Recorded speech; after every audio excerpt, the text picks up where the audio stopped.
A war that was supposed to be a walk in the park. एक war जो सिर्फ 2 हफ्तों में ख़त्म हो जानी चाहिए थी, just completed 3 years in the last week of February.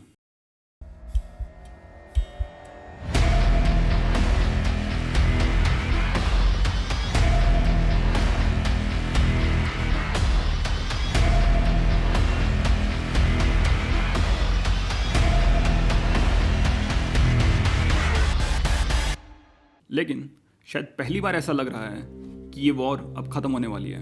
And clearly it appears to be advantage Russia as the visuals of meltdown at Oval Office shook the whole world. Influence. You're right now not in a very good position. Yes. You're gambling with the lives of war. millions of people. You're Yes. gambling with World War III. If you didn't have our military equipment, this war would have been over in 2 weeks. Your country is in big trouble. I know. You're not winning. You're not winning this. तो क्या Putin ये war जीत रहा है? क्या एक peace deal अब finally होने वाली है? Who is responsible for this war in the first place? Can Ukraine's invasion be justified? What has Trump's re-election meant for this war and the world in general? क्या ये सही में एक नए वर्ल्ड ऑर्डर की शुरुआत है? और इस वर्ल्ड ऑर्डर में इंडिया का क्या रोल होगा? In this video, we will try to find answers to all these questions and more.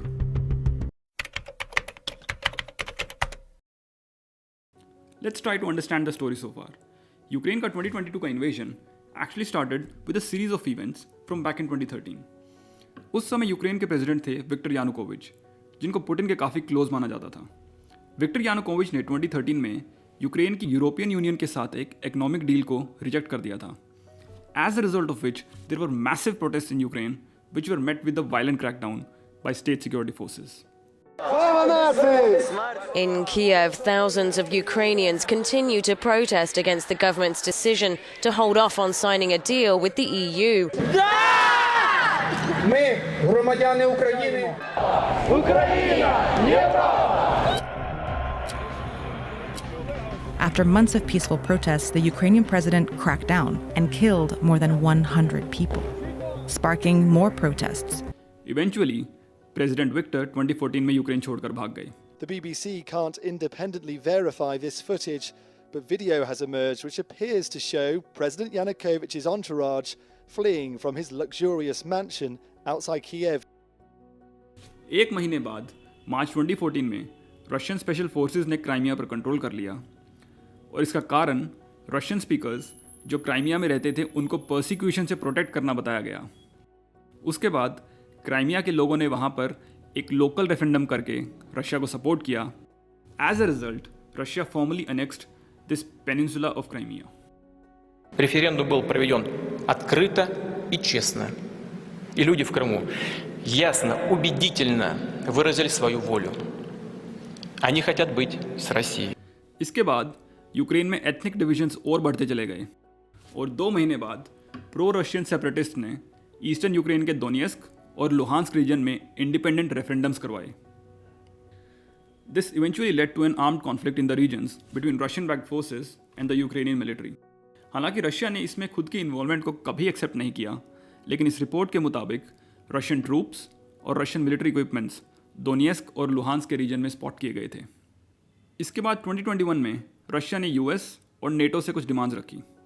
First, to cease military activity in eastern Europe and central Asia. Second, no further NATO expansion towards Russia. And third, prevent Ukraine from joining NATO in the future. US और NATO ने ये demands reject कर दी, and not just that, उल्टा Russia पे economic sanctions लगाने की बात कर दी. फिर फरवरी 2022 में कुछ सैटेलाइट इमेजेस ने दिखाया रशिया ने अपने ट्रूप्स यूक्रेन के बॉर्डर पर डिप्लॉय करने शुरू कर दिए हैं, and this was the largest deployment of Russian troops on it's borders with Belarus since the end of the Cold War. Negotiations between US, Russia and European powers failed to bring about a resolution, और eventually President Putin ने अपने troops को Luhansk और Donetsk reason में peace keeping operations के लिए order कर दिए. इसका काउंटर करने के लिए यूएस ने रशिया की नॉर्ड स्ट्रीम गैस पाइपलाइन पे सैंक्शंस लगा दिए. And finally on February 2022, Putin announced the beginning of a full-scale land, sea and air invasion targeting Ukrainian military assets and cities across the country. Putin ने इस military operations के goals भी clearly बताए. First, demilitarize and denatify Ukraine. And second, end the alleged genocide of Russians in Ukrainian territory. Ее цель – защита людей, которые на протяжении 8 лет подвергаются издевательствам, геноциду со стороны киевского режима. И для этого... Now, cut to 3 years later. ये world war 2 के बाद का Europe का सबसे डेडलीस्ट कॉन्फ्लिक्ट बन चुका है. Russia controls 20% of Ukraine's area. This includes the regions of Donetsk, Kherson, Luhansk, Zaporizhia. Ukraine has lost 65,000 soldiers. Russia has lost over 90,000. और UN के आंकड़ों के हिसाब से अब तक 40,000 से ज़्यादा सिविलियंस मर चुके हैं. 8 मिलियन से ज़्यादा यूक्रेनियंस देश छोड़ के जा चुके हैं, creating Europe's largest refugee crisis since world war 2. और यूएस अब तक 114 बिलियन यूरो से ज़्यादा की असिस्टेंस यूक्रेन को ऑलरेडी दे चुका है. That's Russia's invasion of Ukraine for you in brief. We will try to understand all the reasons that led to the Russia's invasion of Ukraine in 2022. First, NATO expansion fears. Cold war के ख़त्म होने के बाद NATO has actually expanded eastwards. बहुत सारे countries जो पहले Soviet block में थे, जैसे पोलैंड, इस्टोनिया और लातविया, ये सब आज NATO के मेंबर्स हैं. Russia sees NATO as a threat, और जैसे जैसे यूक्रेन NATO के पास आया, Russia strongly opposed it. Russia को NATO फोर्सेस का यूक्रेन में होना एक्सेप्टेबल नहीं था. It viewed it as a direct security threat. Russia wants a neutral and a demilitarized Ukraine. Second, Russia और यूक्रेन के बहुत पुराने हिस्टोरिकल, कल्चरल और रिलीजियस टाइज हैं. In fact, Russian president Vladimir Putin has repeatedly claimed that Russians and Ukrainians are one people. Putin तो यहाँ तक कहता है कि यूक्रेन का रशिया से 1991 में इंडिपेंडेंट होना एक हिस्टोरिकल मिस्टेक थी, और अब इन्वेड करके रशिया यूक्रेन पर अपना इन्फ्लुएंस वापस लाना चाहता है. Russia thinks Ukraine and former Soviet Nations have a common history and culture and दस should remain in the sphere of influence of Russia. Despite all the difficulties of today, I've always thought that Ukrainians and Russians are one people, at least one ethnic group. Third, Russia invasion से Donbas region पे अपना control को expand करना चाहता है, और साथ में क्राइमिया को सिक्योर करना चाहता है by creating a land bridge between Russia and Crimea. Fourth, Ukraine has a lot of valuable natural resources like coal, iron ore and natural gas. साथ ही साथ यूक्रेन रशिया से यूरोप गैस एक्सपोर्ट्स के एक critical transit route पर located है. Ukraine को control करके रशिया इन नेचुरल रिसोर्सेज को और एक्सपोर्ट ट्रांजिट रूट दोनों को कंट्रोल कर सकता है. फिफ्थ, एक्सपर्ट्स थिंक कि पुतिन आज भी सोवियत यूएसएसआर के डिसइंटीग्रेशन को भुला नहीं पाया है. In fact, Putin is set to have an ambition to reconstitute USSR. Lastly, protecting ethnic Russians and Russian speakers from Ukrainian persecution in eastern Ukraine. This claim is however not widely accepted. कोई ऐसी credible report नहीं है जो इसे support करे. So these are the major reasons why Russia invaded Ukraine in 2022. क्या ये सारे कारण किसी भी देश पर मिलिट्री इन्वेजन करने के लिए काफ़ी हैं? क्या रशिया ने इन्वेजन करके सही किया? और अगर सही भी किया तो सही और गलत का पैमाना क्या है? In effect, before getting into the murky international politics, we need to understand objectively if the war on Ukraine was justified. We will try to understand this issue from the perspective of international law and historical precedents. War किन situations में legitimate होता है? So, first things first, the most important document for this is the UN Charter of 1945. दोस्तों, ये UN Charter World War II के बाद लाया गया था, और ये एक कोशिश थी कि आगे से कोई भी देश मिलिट्री ऑपरेशंस या वॉर ना करे. Article 2 Clause 4 of the UN Charter requires UN member states to refrain from the use of force against the territorial integrity or political independence of any state. ये article international peace and security का आधार है, जो सैद्धांतिक तौर पे use of force और in simple terms military operation को अलाउ नहीं करता. इस प्रिंसिपल के सिर्फ 2 ही एक्सेप्शंस हैं जहां यूज ऑफ फोर्स जस्टिफाइड है. First, self defence under article 51 of the UN charter. अगर कोई भी देश एक आर्म्ड अटैक का खुद विक्टिम है तो वो अपने सेल्फ डिफेंस में फोर्स यूज़ कर सकता है. फॉर एग्जाम्पल, जो यूएस ने 9/11 के अलकायदा अटैक के बाद अफगानिस्तान की तालिबान गवर्नमेंट पे किया, because Taliban government was complicit in that act of terrorism. That was a legitimate use of force. Second, authorization by UN security council under chapter 7 of UN charter. UN security council जब खुद explicitly military force use करने के लिए authorise करें to restore international peace and security. For example, 1991 Gulf War, where the Security Council authorized a coalition to expel Iraq from Kuwait. Seems straightforward, right? See, nothing in international politics is straightforward. Why? Because it's international and because it's politics. अब मैं दो practical scenarios बताऊंगा जहां military action का use करना बहुत controversial है. First, pre-emptive self defence. ये वो सेल्फ डिफेंस है जो एक एक्चुअल अटैक होने से पहले एक अटैक के होने के थ्रेट में ही जब एक देश ले लेता है. इसमें यह ध्यान रखना बहुत इंपॉर्टेंट है कि pre-emptive self defence is considered legitimate only when the threat is clear and immediate. For example, US invasion of Iraq in 2003. US ने ये बोलकर अटैक किया था कि इराक के पास वेपन्स ऑफ मास डिस्ट्रक्शन है, which is a threat for US. Saddam Hussein has gone to elaborate lengths, spent enormous sums, taken great risks to build and keep weapons of mass destruction. Saddam Hussein is determined to get his hands on a nuclear bomb. Nuclear weapon. Nuclear weapon. Nuclear weapon. Active chemical munitions bunkers, mobile production facilities. We know he's got chemical weapons. He's got them. He's got them. He's got them. कोई weapons of mass destruction नहीं मिले और ना ही threat clear था और ना ही immediate. And thus it was a complete illegal act of invasion by US in the name of preemptive self defence. Second is the scenario of humanitarian intervention. जब एक देश बिना यूएन सिक्योरिटी काउंसिल के approval के दूसरे देश पर इस कारण से अटैक करे कि उस देश में जेनोसाइड, वॉर क्राइम्स या किसी भी तरह की एथनिक क्लिंसिंग हो रही है. This is highly controversial and broadly it is not accepted as the right reason to intervene. US ने इस कारण का भी सपोर्ट लिया था to justify Iraq's invasion by highlighting Saddam Hussein's human right abuses, and again this was not at all considered legitimate world over. Interestingly, India ने भी इसी रीजन का यूज़ किया था.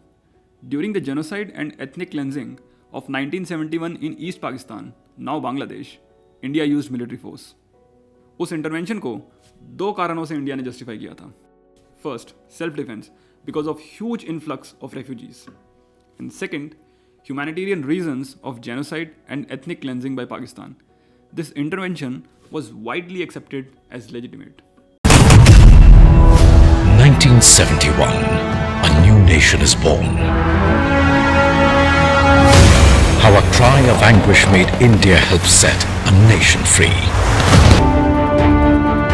So, that's the history of international law, जो हमें ये समझने में मदद करता है कि मिलिट्री एक्शन का यूज़ किन किन सिचुएशंस में जस्टिफाइड है और कहाँ वो एक एक्ट ऑफ एग्रेशन बन जाता है. Now let's come back to Russia's invasion of Ukraine. इन्हीं सब प्रिंसिपल्स को ध्यान में रखते हुए हम यूक्रेन वॉर का एनालिसिस करेंगे. रशिया ने 3 कारणों से अपना इन्वेजन जस्टिफाई करने की कोशिश की है. First, self defence. रशिया का कहना है कि दोनियस्क और लुहांस्क के रीजन्स ने रशिया से डिफेंड करने के लिए मिलिट्री असिस्टेंस की मदद मांगी थी, इसलिए रशिया ने यूक्रेन को अटैक किया. Now this argument is problematic क्योंकि दोनियस्क और लुहांस्क यूक्रेन के ही पार्ट हैं और इंटरनेशनली रिकग्नाइज्ड इंडिपेंडेंट स्टेट्स नहीं हैं जो अपने सेल्फ डिफेंस के लिए दूसरे देश की मदद मांग सकें. Second, pre-emptive self defence. Russia argues that NATO expansion is the threat to Russia. Thus, Russia attacked Ukraine in anticipation of threat. ये आर्ग्यूमेंट भी तभी लेजिटिमेट माना जाएगा when that threat is imminent. लेकिन यूक्रेन नेटो के साथ मिलकर ऐसी कोई वॉर की प्रिपरेशन नहीं कर रहा था जिससे रशिया को एक क्लियर और इमिनेंट थ्रेट हो. In simple terms, threat real होना चाहिए. ऐसा नहीं है कि एक देश थ्रेट का बहाना बना के पहले ही प्रीएम्प्टिव डिफेंस के नाम पर अटैक कर दे. Third, humanitarian intervention on the grounds of genocide prevention of Russian speaking population in eastern Ukraine. लेकिन ऐसी कोई क्रेडिबल रिपोर्ट नहीं है जो इस रशिया के जेनोसाइड के एविडेंस को सपोर्ट करे. तो अगर हम देखें, कोई भी कारण ऐसा नहीं है जो इस वॉर को जस्टिफाई कर सकता है in the eyes of international law. So clearly Russia's use of military force is an act of aggression. Now, having objectively analyse this whole invasion, let's try to understand as to where are we now as of today, और वो क्या कारण है जिनकी वजह से ये conflict resolve नहीं हो पा रहा है. We will try to understand the stalemate by understanding each of the stakeholders' position. First, what Ukraine wants. Ukraine is a sovereign nation. No nation would be willing to part territories that legitimately belongs to it. This philosophy is what guiding Ukraine's position. Ukraine के president Zelensky ने नवंबर 2022 में एक 10-point piece plan propose किया था, जिसके major points हैं: first, cease fire and withdrawal of Russian military forces from Ukraine; second, restoration of Ukraine's borders prior to 2014 annexation of Crimea। इसका मतलब है आज जो भी यूक्रेन की टेरिटरीज रशिया के कंट्रोल में है, जैसे क्राइमिया, डोनेस्क, लुहांस्क, वो सब के सब यूक्रेन का ही पार्ट रहेंगी। Third, prosecution of Russian war crimes, एक स्पेशल ट्राइब्यूनल बनाकर रशिया के अगेंस्ट वॉर क्राइम्स की इन्वेस्टिगेशन हो। Fourth, release of prisoners. Fifth, security guarantees for Ukraine to prevent future aggression. Security guarantee एक ट्रीटी या मिलिट्री अलायंस की तरह होती है, जिसमें जो भी कंट्रीज सिग्नेटरी होते हैं वो फ्यूचर में किसी भी थ्रेट को एक साथ मिलकर रिस्पॉन्ड करने की रिस्पॉन्सिबिलिटी लेते हैं। यूक्रेन चाहता है कि यूएस और बाकी के वेस्टर्न नेशंस यूक्रेन को रशिया के किसी फ्यूचर मिलिट्री ऑपरेशन के लिए एक सिक्योरिटी गारंटी दे। Now let's look at what Russia wants. Putin outlined रशिया's position and terms of deal in June of 2024. First, Russia must be allowed to keep all the land it occupies. That means Crimea, Donetsk, and Luhansk. Second, Ukraine must officially end its plans to join NATO. Third, international community must recognize Russia's annexations and lift their sanctions against it. Putin का कहना है कि अगर ये सारी conditions accept कर ली जाती हैं तो ये कॉन्फ्लिक्ट कंप्लीटली रिजॉल्व हो जाएगा। So, effectively, Ukraine and Russia are polar paths as far as negotiation terms are concerned. Apart from these two, European Union is also supporting Ukrainians' cause. UK, France, Germany, Italy, Poland, Spain have all reaffirmed their support for Ukraine's independence, sovereignty, and territorial integrity, and they also support giving Ukraine strong security guarantees. Interestingly, US भी more or less European Union के साथ ही aligned था. However, that has changed since Trump's re-election. The new US Secretary of Defense, Pete Hegseth, last month said that returning to Ukraine's internationally recognized pre-2014 borders was an unrealistic objective. So, in a way, US has agreed with Russia's claims. US is pressurizing Ukraine to commit to ceasefire, end this conflict, and let Russia have all the territories of Crimea, Donetsk, and Luhansk. And if Ukraine does not agree to this, US is out of these negotiations, and Ukraine must not expect any monetary or military support from US.